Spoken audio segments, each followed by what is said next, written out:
എന്തൊക്കെയുണ്ട് വിശേഷങ്ങള്? എല്ലാവർക്കും സുഖം തന്നെയെന്ന് വിശ്വസിക്കുന്നു. ഞങ്ങളിവിടെ സുഖമായിരിക്കുന്നു. അപ്പൊ ഞാൻ വന്നിരിക്കുന്നത് ഓണം സ്പെഷ്യൽ ആയിട്ട് ഒരു വിഭവമായിട്ടാണ്. അതായത് ഓലൻ. ഓല എന്ന് പറയുമ്പോൾ നമ്മുടെ ചാനൽ തുടങ്ങിയ സമയത്ത് ഞാൻ പോസ്റ്റ് ചെയ്തിട്ടുണ്ട്. പക്ഷെ ഇന്ന് ചെയ്യുന്ന ഓല എന്ന് പറയുന്നത് നമ്മുടെ കുമ്പളങ്ങ അതുപോലെ തന്നെ വൻപയറും ചേർത്തിട്ടുള്ള സൂപ്പർ ടേസ്റ്റി ആയിട്ടുള്ള ഓലനാണ്. അപ്പൊ എല്ലാവരും തയ്യാറാക്കി നോക്കുക. കഴിഞ്ഞ ദിവസം ഞാൻ പോസ്റ്റ് ചെയ്തിട്ടുണ്ടായിരുന്നത് നാരങ്ങാച്ചാറാണ് സദ്യ സ്പെഷ്യൽ. അപ്പൊ നേരത്തെ തയ്യാറാക്കി വെച്ചാലാണ് സദ്യ ആവുമ്പോഴേക്കും നല്ല പെർഫെക്റ്റ് ആയിട്ട് ഇരിക്കുള്ളൂ കേട്ടോ. അപ്പൊ അത് കാണാൻ മറക്കരുത്. അതുപോലെ തന്നെ നമ്മുടെ ഓണം പ്ലേലിസ്റ്റിന്റെ ലിങ്ക് ഞാൻ താഴെ തരാം. അത് നോക്കിക്കഴിഞ്ഞാൽ എല്ലാ റെസിപ്പീസും നിങ്ങൾക്ക് കാണാൻ പറ്റും. അപ്പൊ ഒട്ടും താമസിച്ചിട്ട് നമുക്ക് എങ്ങനെയാണ് രുചികരമായിട്ടുള്ള ഓലൻ തയ്യാറാക്കാം എന്ന് നോക്കിയിട്ട് വരാം. ഓക്കെ, അപ്പൊ നമുക്ക് ഓലൻ ഉണ്ടാക്കാൻ തുടങ്ങാം. ഓലൻ എന്ന് പറയുമ്പോൾ ഞാൻ ഓൾറെഡി പോസ്റ്റ് ചെയ്തിട്ടുണ്ട് ഓലന്റെ വീഡിയോ. പക്ഷെ അത് നമ്മുടെ കുമ്പളങ്ങ മാത്രം വെച്ചിട്ടുള്ള ഓലനായിരുന്നു.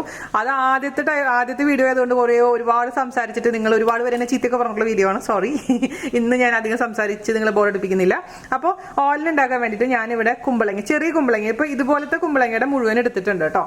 അപ്പോൾ കുമ്പളങ്ങ, കാരണം ഇതിനുള്ളിൽ കുറെ ഭാഗം നമുക്ക് കട്ട് ചെയ്ത് കളയേണ്ടതായിട്ട് വരും. അപ്പൊ എത്ര കുമ്പളങ്ങ വേണം അത്ര എടുക്കുക നിങ്ങളുടെ ഇഷ്ടത്തിനനുസരിച്ച്. അപ്പൊ ഞാനൊരു ചെറിയ കുമ്പളങ്ങയുടെ അളവാണ് പറയാൻ പോകുന്നത്.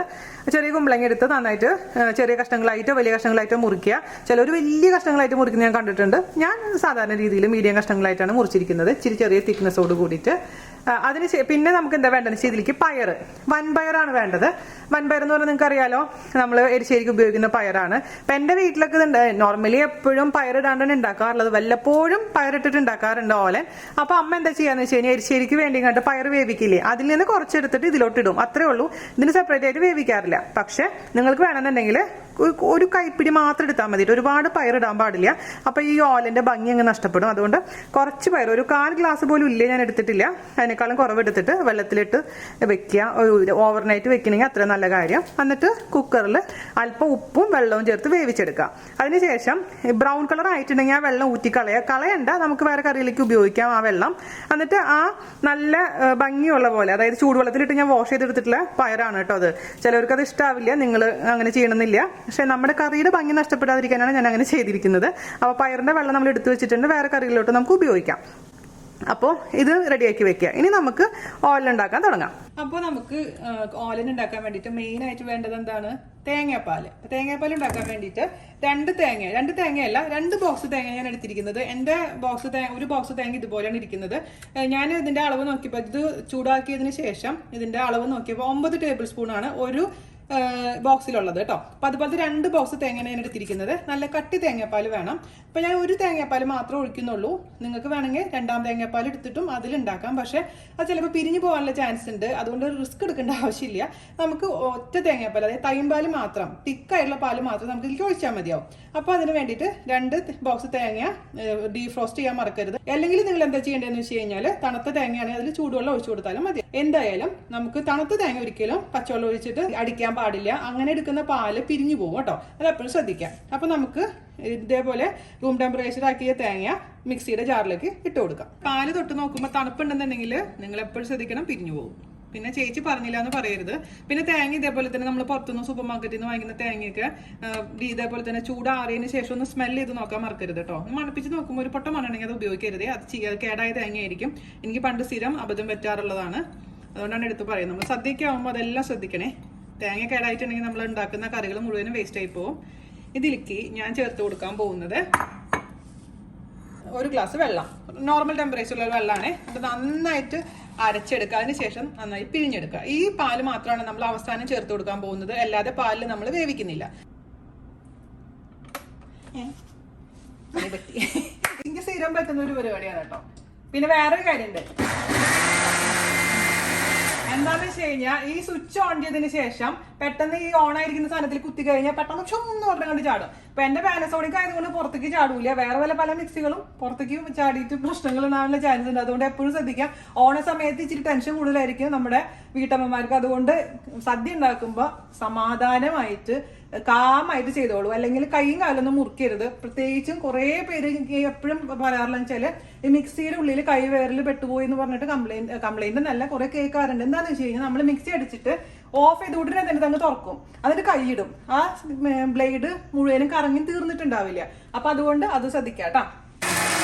തേങ്ങാപ്പാൽ എടുക്കുമ്പോൾ ഈ കട്ടി തേങ്ങാപ്പാൽ ആയതുകൊണ്ട് ഒരുപാട് വെള്ളം ആദ്യം കോരി ഒഴിക്കരുത് കേട്ടോ. 2ാം പാലിലൊക്കെ നമുക്ക് അധികം വെള്ളം ഒഴിക്കാം. പക്ഷെ നല്ല തിക്ക് പാലെന്ന് പറയുമ്പോൾ എപ്പോഴും സൂക്ഷിക്കുക. അപ്പൊ ഇത്ര കാണുള്ളൂ. ഇങ്ങനെ നോക്കുമ്പോൾ ഡ്രൈ ആയിരിക്കും, അതിൽ നിന്ന് പിഴിഞ്ഞെടുക്കണം. ഇതുപോലെ തിക്കായിട്ടുള്ള പാല് കിട്ടും, അതൊന്ന് ശ്രദ്ധിച്ചാൽ മതി. അപ്പം ഞാനിവിടെ പാലെടുത്ത് വെച്ചിട്ടുണ്ട് കേട്ടോ. ഇനി നമുക്ക് നമ്മുടെ ഓല റെഡിയാക്കാൻ തുടങ്ങാം. പിന്നെ നമ്മുടെ കുമ്പളങ്ങി എടുക്കുമ്പോൾ ശ്രദ്ധിക്കേണ്ട കാര്യം വെച്ചാൽ നല്ല ഇലയ കുമ്പളങ്ങി എടുക്കണം കേട്ടോ. ഒരുപാട് ഇലയതല്ല എന്നാലും, കാരണം മൂത്ത കുമ്പളങ്ങ എന്ന് പറയുമ്പോൾ സ്പോഞ്ച് പോലെ ഉണ്ടാവും. അങ്ങനത്തെ കുമ്പളങ്ങി ഒരിക്കലും ഇങ്ങനത്തെ ഓലനൊക്കെ ഉണ്ടാക്കാൻ ഉപയോഗിക്കരുത്. അതിലേക്ക് വേണമെങ്കിൽ സാമ്പാറിലേക്കൊക്കെ വേണമെങ്കിൽ ഉപയോഗിക്കാം. പക്ഷെ ഓല എന്ന് പറയുമ്പോൾ നല്ല ടെൻഡർ ആയിട്ടുള്ള കുമ്പളങ്ങ ആയിരിക്കും, പ്രത്യേകിച്ച് ശ്രദ്ധിക്കുക. അപ്പോൾ നമുക്ക് ഓലൻ ഉണ്ടാക്കാൻ തുടങ്ങാം. അതിന് വേണ്ടിയിട്ട് ഒരു കടായി എടുക്കുക. അതിലോട്ട് മുറിച്ച് വെച്ചിരിക്കുന്ന കുമ്പളങ്ങയുടെ പീസസ് ഇട്ട് കൊടുക്കാം. അതിലേക്ക് നമുക്ക് 2 പച്ചമുളക് കീറിയിടാം. പച്ചമുളകിന് ഒരുപാട് എരിവ് ഉണ്ടെന്നുണ്ടെങ്കിൽ, അതായത് സ്പൈസ് ലെവൽ കൂടുതലാണെന്നുണ്ടെങ്കിൽ ഒരെണ്ണം ഇട്ടാൽ മതി. ഞാനിപ്പോൾ 2 പച്ചമുളക് നെടുകെ കീറി ഇട്ട് കൊടുക്കുന്നുണ്ട്. അതിലോട്ട് നമുക്ക് അല്പം ഉപ്പ് ചേർത്ത് കൊടുക്കാം. ഉപ്പ് ഇടുമ്പോൾ എപ്പോഴും ശ്രദ്ധിക്കണേ. ഞാനിപ്പോൾ ഒരു 1/2 ടീസ്പൂൺ ഉപ്പ് ചേർത്ത് കൊടുത്തിട്ടുണ്ട് കേട്ടോ. പിന്നെ ഞാൻ ഇതിലേക്ക് ചേർത്ത് കൊടുക്കാൻ പോകുന്നത് വെള്ളമാണ്. 1 കപ്പ് വെള്ളം. അപ്പം നിങ്ങൾക്ക് തിരക്കുണ്ടെന്നുണ്ടെങ്കിൽ ഈ സംഭവം കുക്കറിൽ വെച്ചിട്ടും ചെയ്യാം. അപ്പോൾ 2 വിസിൽ, മീഡിയം ഫ്ലെയിമിൽ 2 വിസിൽ, അതിനുശേഷം പ്രഷർ പോയതിനു ശേഷം എടുത്താൽ മതി. ഞാനിപ്പോൾ ഇവിടെ എനിക്ക് സമയമുള്ള കാരണം നമ്മൾ കടായിൽ വെച്ചിട്ടാണ് തയ്യാറാക്കാൻ പോകുന്നത് കേട്ടോ. അടച്ച് വെച്ചിട്ട് നമുക്ക് മീഡിയം ഫ്ലെയിമിൽ അങ്ങ് നന്നായിട്ട് കുക്ക് ചെയ്യുന്നവരെ വെയിറ്റ് ചെയ്യാം. വെള്ളം കുറവ് പോലെ തോന്നുകയാണെങ്കിൽ ഇടയ്ക്ക് തുറന്ന് നോക്കിയിട്ട് വെള്ളം ഒഴിക്കാൻ മറക്കരുത്. അപ്പോൾ കണ്ടില്ലേ, നമ്മുടെ ചക്കരക്കുട്ടൻ നല്ല ട്രാൻസ്ലൂസൻ്റ് ആയിട്ട് നല്ല സോഫ്റ്റ് ആയിട്ട് ഇരിപ്പുണ്ട്. ഇത് നമുക്ക് ഈ ഒരു കൈലിൻ്റെ ബാക്ക് സൈഡ് കൊണ്ട് കുറച്ച് ഭാഗം മാത്രം ഒന്ന് ഉടച്ചു കൊടുക്കാം കേട്ടോ. അപ്പോൾ നല്ല എല്ലാം കൂടി ഒന്ന് യോജിക്കാൻ വേണ്ടിയിട്ട് നമ്മൾ ഉടച്ചു കൊടുക്കാൻ പറയുന്നത്. പയർ ഉടയ്ക്കേണ്ട, പയർ അത്യാവശ്യം നന്നായി വെന്തിട്ടുണ്ട്. പയറിൽ ഉപ്പിട്ട് വേവിക്കാൻ മറക്കരുത് കേട്ടോ, അല്ലെങ്കിൽ പയറിന് ഒന്ന് പിടിക്കാത്ത പോലെ തോന്നേ. അപ്പോൾ ഇത് കുറച്ചൊന്ന് ഉടച്ചു കൊടുക്കുക. പിന്നെ ഇതിൽ വെള്ളം ഉണ്ടെങ്കിൽ വെള്ളം കംപ്ലീറ്റ് വറ്റിക്കണം. നമ്മളിതിൽ ഒട്ടും വെള്ളം വേണ്ട, കാരണം ഇനി കട്ടി തേങ്ങാപ്പാലാണ് ഇതിലേക്ക് ഒഴിച്ചു കൊടുക്കേണ്ടത് നമുക്ക് കേട്ടോ. അപ്പോൾ നന്നായി വേവാൻ വേണ്ടിയിട്ട് വെയിറ്റ് ചെയ്യാൻ മറക്കരുത്. 15 മിനിറ്റ് എടുത്തു നന്നായിട്ട് നമുക്ക് വെന്ത് കിട്ടാൻ. കുക്കറിലാണെങ്കിൽ 2 വിസിൽ കൊണ്ട് വേവും. പക്ഷേ ഞാനിപ്പോൾ പ്രിഫർ ചെയ്യുന്നത് ഇതേപോലെ കലച്ചട്ടിയിൽ വെക്കാനാണ് കേട്ടോ. ഇനി നമുക്കിതിലേക്ക് എടുത്തു വെച്ചിരിക്കുന്ന പയർ ഇട്ട് കൊടുക്കാം. വേവിച്ച് വെച്ചിരിക്കുന്ന പയറ് ഞാൻ പറഞ്ഞ പോലെ ഒരുപാട് പയറിടണ്ട, ഒന്ന് മിക്സ് ചെയ്ത് കൊടുക്കാം. അതിനുശേഷം ഇതിലേക്ക് നമുക്ക് ഇട്ട് കൊടുക്കുന്നത് എന്താ, നമ്മുടെ കട്ടി തേങ്ങാപ്പാൽ.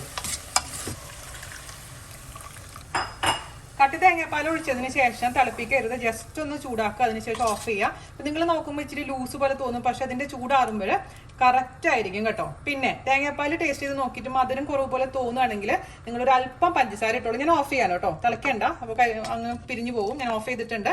ഇനി ഞാൻ ഇതിലേക്ക് ഒരു നുള്ള് പഞ്ചസാര ചേർത്ത് കൊടുക്കുന്നുണ്ട്. നമ്മൾ ദുബായിലൊക്കെ കിട്ടുന്ന ഈ തേങ്ങയ്ക്ക് അത്ര ടേസ്റ്റ് ഇല്ല തേങ്ങാപ്പാലിന്. അതുകൊണ്ട് ഒരു ചെറിയൊരു മധുരത്തിന് വേണ്ടിയിട്ട് നമുക്ക് തേങ്ങാപ്പാലിക്ക് ഒരു നുള്ള് പഞ്ചസാര ചേർത്ത് കൊടുക്കാം.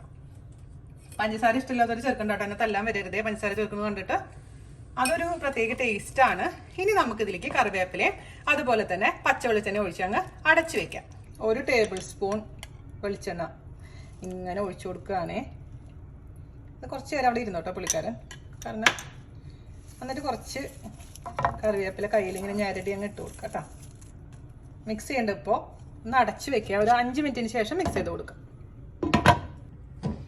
അപ്പോൾ നമ്മളിങ്ങനെ തുറന്നു. ഈ വൻപയർ ഒരുപാട് ഇടരുത് കേട്ടോ, അതെപ്പോഴും ശ്രദ്ധിക്കണേ. ഫ്രീ ആയി കിട്ടുന്നു എന്ന് വിചാരിച്ചിട്ടും ഇടരുത്.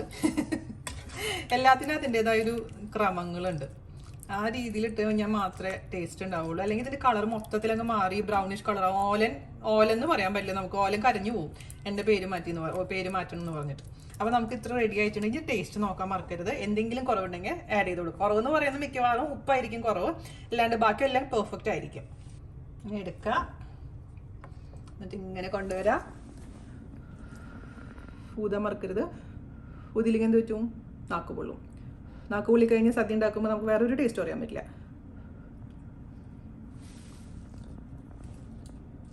ഞാൻ ഉണ്ടാക്കിയോണ്ട് പറയല്ല, സൂപ്പറായിട്ടുണ്ട്, അടിപൊളിയായിട്ട്. ആ ചെറിയൊരു പഞ്ചസാര ഇട്ടപ്പോഴാണ് മക്കളെ അത് റെഡി ആയത്. മിക്കവാറും അമ്മമാർ തന്നെ തല്ലും. അപ്പോൾ സൂപ്പർ ടേസ്റ്റി ആയിട്ടുള്ള നമ്മുടെ ഈസി ആയിട്ടുള്ള വൻപയർ ഇട്ടിട്ടുള്ള കുമ്പളങ്ങ ഓല റെഡി ആയിട്ടുണ്ട്. എല്ലാവരും തയ്യാറാക്കി നോക്കുക. അതിനുശേഷം അഭിപ്രായം പറയാൻ മറക്കരുത്. നമ്മുടെ ഓണസദ്യ റെസിപ്പീസ് നോക്കാൻ മറക്കരുത്. അപ്പം അടുത്ത അടിപൊളിയായിട്ടുള്ള റെസിപ്പി ആയിട്ട് വരുന്നവരെ നന്ദി, നമസ്കാരം. Thank you, by.